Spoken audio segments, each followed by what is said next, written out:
Salut à tous, c'est BizBiz. Alors aujourd'hui l'épisode 943 du Zappimage. On commence directement avec la soirée de Ligue des Champions hier. On va commencer avec le club français de l'Olympique Lyonnais qui jouait contre le Benfica et victoire à domicile de Lyon. C'est très rare en Ligue des Champions sur leurs 6 derniers matchs. Aucune victoire, que des matchs nuls ou quelques défaites. Et enfin ils ont remporté un match à domicile en Champions League. Donc c'est contre les Portugais du Benfica, donc 3-1. Donc j'ai regardé le match, une victoire plutôt logique quand même des Lyonnais, même si en deuxième mi-temps elle a été beaucoup moins bonne que la première mi-temps. Donc Andersen, Depay et Traoré, le joueur que beaucoup de supporters lyonnais sifflaient ces derniers temps. Donc il était décisif, il a marqué un magnifique enroulé. Et hier, ensuite, on va parler de Memphis Depay cette saison en Ligue des Champions. Donc c'est simple, c'est stats. 4 matchs, 4 buts pour Memphis Depay, encore décisif hier. Donc il est sorti sur blessure à la mi-temps. On a senti directement dès qu'il est sorti. Mais Lyon ne joue pas pareil. C'est pour ça que la deuxième mi-temps a été plus compliquée côté lyonnais. Donc encore décisif le néerlandais hier. Et pour finir avec lui, donc il est devenu le second joueur de l'histoire de Lyon à marquer lors de 4 matchs d'affilée en Ligue des Champions après Sonny Anderson, ancienne grande légende, on peut dire, de l'équipe de l'OL. Donc c'est un ancien brésilien. Donc grosse performance de Memphis Depay cette saison. Ensuite on continue avec Lyon, compte 3 victoires en 5 matchs officiels, donc 3 victoires d'affilée sous Rudi Garcia, le nouveau coach, soit autant que sous Silvinho en 11 matchs. Donc Silvinho, ses stats c'était 3 victoires en 11 matchs, alors que Rudi Garcia il a déjà atteint ses 3 victoires mais en seulement 5 matchs. Donc ça va beaucoup mieux avec le nouveau coach pour l'OL. Et pour finir avec Lyon, donc le domicile de Bertrand Traoré a été cambriolé pendant que ce dernier affrontait le Benfica Lisbonne hier soir. Donc souvent il y a des cambriolages pendant que les joueurs disputent un match. Et une fois de plus, un joueur a été victime d'un cambriolage, donc c'est Bertrand Traoré en plus buteur hier. Ensuite, on va parler de l'autre équipe française, donc c'est le LOSC qui se déplaçait en Espagne du côté de Valence. Donc encore une défaite lourde pour Lille qui s'est incliné 4-1 du côté de Valence. Pourtant, il menait 1-0 à la mi-temps grâce à Osimhen. Victor Osimhen a marqué hier soir son premier but à l'extérieur, toute compétition confondue avec Lille. Cette saison, c'est vrai que Lille, cette année à l'extérieur, c'est catastrophique, que ce soit en Ligue des Champions ou même en Ligue 1. Ils ont beaucoup de mal à aller chercher des résultats à l'extérieur. À domicile, ça va un petit peu mieux. En Ligue des Champions, ça a été trop compliqué hier soir du côté de Valence. Ensuite, avec 7 points, Valence est à égalité avec Chelsea et l'Ajax. Donc, ils sont les 3 équipes en tête avec 7 points. Donc, Lille n'est pas mathématiquement éliminée, mais ça va être très très dur parce que Lille a actuellement seulement 1 point. Et les 3 équipes devant eux ont 7 points. Donc, il ne reste plus que 2 journées. Il faudrait qu'une équipe sur les 3 perde, on peut dire, ces 2 derniers matchs et que Lille fasse des gros résultats parce qu'il y a aussi le goal average qui est très moyen côté lillois. Donc, on peut dire qu'ils sont déjà éliminés de toute Coupe d'Europe, l'équipe de Lille. Et pour finir avec eux, donc Lille et l'Europe, donc c'est très compliqué. Donc 15 matchs consécutifs sans victoire, sans compte cette saison et les années précédentes quand ils avaient disputé la Coupe d'Europe, que ce soit la Ligue des Champions ou l'Europa League, ça fait quand même 15 matchs d'affilée en Coupe d'Europe. Il n'y a aucune victoire pour le club de Lille.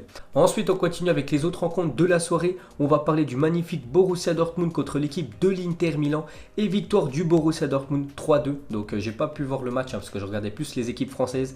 Donc je sais juste que l'Inter menait 2-0 dans la rencontre et un sacré comeback de l'équipe du Borussia Dortmund devant son public. Donc ils sont imposés 3-2, dont un doublé quand même de Achraf Hakimi qui compte 4 buts en 4 matchs de Ligue des Champions cette saison. Donc il a inscrit 4 des 5 buts du Borussia Dortmund dans la compétition, ce qui est plutôt pas mal. Il ne faut pas oublier quand même que c'est un défenseur, Achraf Hakimi, et actuellement c'est lui le meilleur buteur de l'équipe du Borussia Dortmund avec 4 buts sur les 5 inscrits par l'équipe de Dortmund. Donc grosse prestation du joueur marocain. Et pour finir avec lui, regardez sa célébration sur le but victorieux du Borussia Dortmund, le 3e contre cette équipe de l'Inter. Donc il est monté sur le panneau publicitaire et il s'est mis devant le mur jaune voilà, pour célébrer son but avec les supporters. Donc gros match du Marocain hier. Ensuite les gars, on continue avec une autre affiche. Donc c'était l'affiche spectaculaire hier, c'était entre l'équipe de Chelsea et l'équipe de l'Ajax. Donc déjà score final 4-4. Donc voilà, c'est pour vous dire qu'il y a eu beaucoup de buts. Donc on peut voir tous les buteurs de la soirée. Donc regardez juste le scénario du match. Donc mené 4-1 par l'Ajax, Chelsea a réussi à revenir à 4 partout dans un match complètement fou. Donc on peut voir le scénario du match. C'est vrai que l'Ajax à la 55e minute menait 4-1. Donc c'était quasiment sûr qu'ils allaient remporter le match avec 3 buts d'écart. Il restait 40 minutes. Mais en fait il y a eu 2 faits de match. Donc Blind et Vietman ont pris chacun un carton rouge. Donc l'Ajax a fini à 9 contre 11. Donc après voilà, Chelsea est revenu bien sûr. Ils sont revenus à 4-4. Ils ont même marqué le but du 5-4 qui a été refusé par l'Avar. Donc voilà, score de parité entre ces deux équipes, 4 partout. Donc magnifique rencontre entre ces deux formations. Et pour finir sur cette affiche, on va terminer avec Hakim Ziyech qui a encore marqué un magnifique coup franc. Hier en Ligue des Champions, il a déjà inscrit un magnifique coup franc cette saison contre l'équipe de Valence de très loin.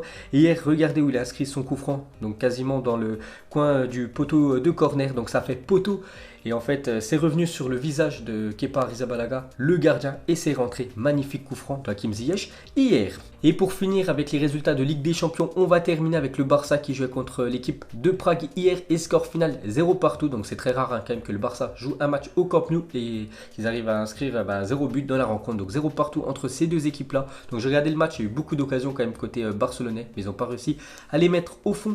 Donc on continue sur cette affiche. Donc le Barça de Valverde en 1-2, 1-6. Donc déjà dès la 6e minute, regardez voilà, l'attaque du Barça, il y avait déjà 6 attaquants. Donc après l'équipe de Prague, on peut voir qui défendait très haut. Ils ne voulaient pas défendre à 10 mètres de leur but. Ils ont défendu quasiment à la ligne voilà, du milieu de terrain. Donc un match plutôt étrange. Ensuite, cette fois-ci, on va parler de Lionel Messi qui a encore boycotté Antoine Griezmann. Comme d'habitude, c'est vrai qu'il y a eu des déclarations de Messi envers Griezmann. Il a dit qu'il n'y avait aucun souci entre les deux.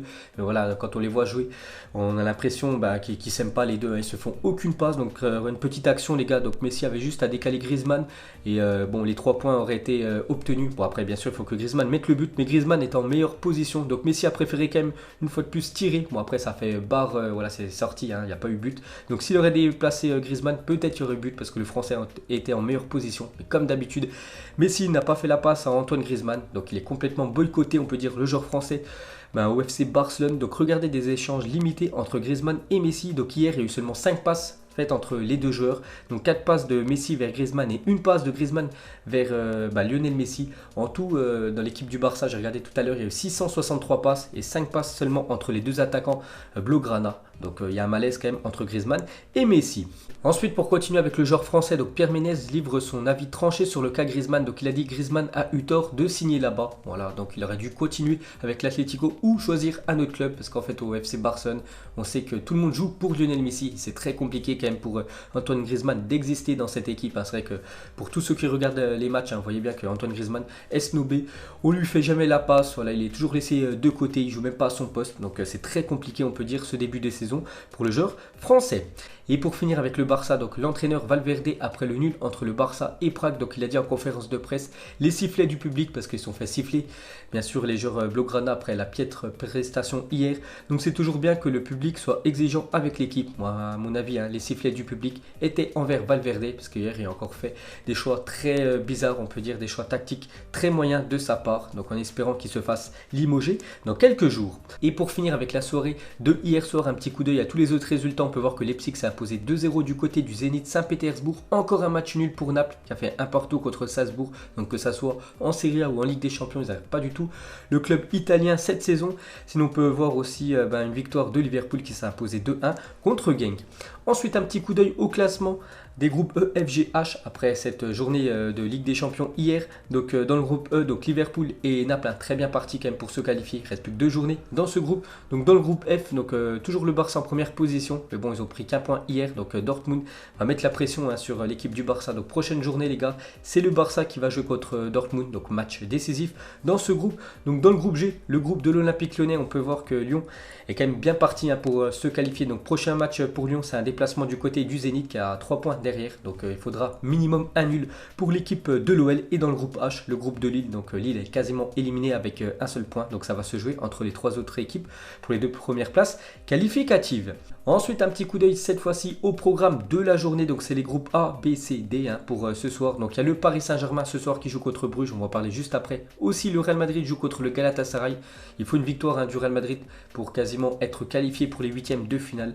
Sinon on peut voir tous les autres belles affiches de ce soir. Ensuite on revient sur le match du Paris Saint-Germain. Regardez la compo probable du PSG ce soir contre Bruges. Donc Navas dans les buts d'Agba, Thiago Silva, Kimpembe, Bernat à gauche. Donc on peut dire la défense tout le temps titulaire. Marquinhos en numéro 6 avec Gay et Verratti ou Herrera parce que Verratti il est incertain pour la rencontre. Donc si c'est pas lui, ça sera le joueur espagnol qui sera titulaire et Mbappé, Icardi, Di Maria en attaque. Ensuite, on continue avec le PSG, hier qui a dévoilé une nouvelle collaboration avec Super 73, marque de vélo électrique, donc disponible au Canada, aux États-Unis et en Europe. Les modèles se vendront à partir de 1500 € pièce. On peut voir Cavani et Choupo-Moting en train de faire la promotion de cette marque de vélo électrique. Petite info sur le PSG. Ensuite, on va parler d'un autre joueur du Paris Saint-Germain, c'est Neymar. Donc déjà, bonne nouvelle pour lui, parce qu'hier, il a repris l'entraînement avec l'équipe du PSG. Donc après, il devrait rejouer pas avant le 22 novembre contre l'équipe de Lille en Ligue 1. Il a pris aussi une autre bonne nouvelle hier, parce que la plainte contre Neymar suite à sa gifle sur le spécimen du Stade de France a été classée sans suite par la justice. Vous vous souvenez quand ce supporter, entre guillemets, supporter rennais, avait insulté tous les joueurs du PSG qui passaient devant lui. Donc Neymar lui avait mis une gifle. Donc voilà, l'affaire a été classée sans suite, parce qu'il avait porté plainte, ce spécimen, pour essayer d'escroquer, on peut dire, de l'argent de Neymar, parce que c'est que Neymar a beaucoup d'argent sur son compte personnel. Ensuite, officiel, la fédération anglaise annonce avoir retiré le carton rouge infligé à Hugminson après la blessure d'André Gomez, parce que Hugminson, c'est lui qui a pris le carton rouge, mais il n'était pas fautif, on peut dire, de la faute terrible qu'a eu André Gomez dimanche dernier lors du match entre Everton et Tottenham. Donc on peut voir que Tottenham a fait appel et le carton rouge a été retiré pour le joueur coréen. Ensuite, on va parler de la Youth League, donc la Ligue des Champions Juniors. On commence avec Lille qui se déplaçait du côté de Valence et victoire des Lillois 2-1 du côté de l'Espagne. Donc les Lillois prennent la tête de leur groupe de Youth League et se rapprochent de la qualification. Donc ils sont très bien partis pour se qualifier pour les huitièmes, l'équipe de Lille. Et cette fois-ci, c'est l'équipe de Lyon qui joue contre le Benfica. Donc c'était le premier contre le deuxième et c'est le deuxième qui s'est imposé. Donc Lyon s'est incliné 3-2 contre le Benfica. Donc on peut voir qu'ils ils ont toujours 5 points d'avance sur la troisième place, mais le Benfica passe premier du groupe devant les Lyonnais. Ensuite, officiel, Liverpool jouera 2 matchs en moins de 24 heures en décembre parce que le calendrier de Liverpool est trop chargé. On n'a pas trouvé d'autres dates, donc ils seront obligés de jouer le 17 décembre prochain contre l'équipe de Aston Villa. Donc ça sera le quart de finale de Coupe de la Ligue anglaise. Donc ils vont envoyer les U23, l'équipe de Liverpool. Et le 18 décembre, le lendemain, ils joueront la demi-finale de la Coupe du Monde des clubs. Donc là, ça sera l'équipe type de Liverpool. Donc en conséquence, les Reds enverront 2 équipes différentes pour jouer ces 2 rencontres à 6900 km de distance. Voilà, donc c'est ça, quand tu es une équipe très très forte, tu es qualifié dans toutes les compétitions. Et bien sûr, après, c'est très compliqué pour trouver des dates pour disputer les rencontres. Ensuite, des nouvelles de Eduardo Camavinga hier qui a chanté sa première Marseillaise et c'est Nagnon qui l'a mis sur les réseaux sociaux parce que depuis hier, Camavinga est officiellement français.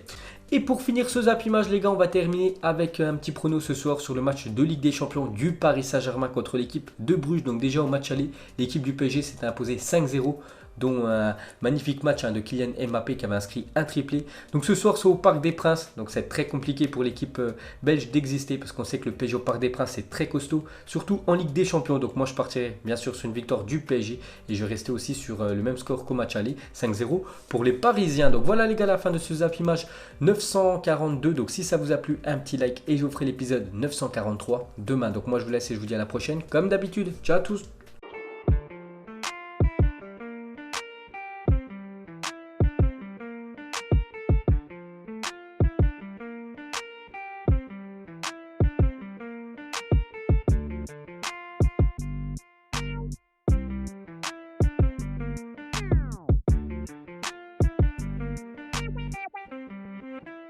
Non-formidable.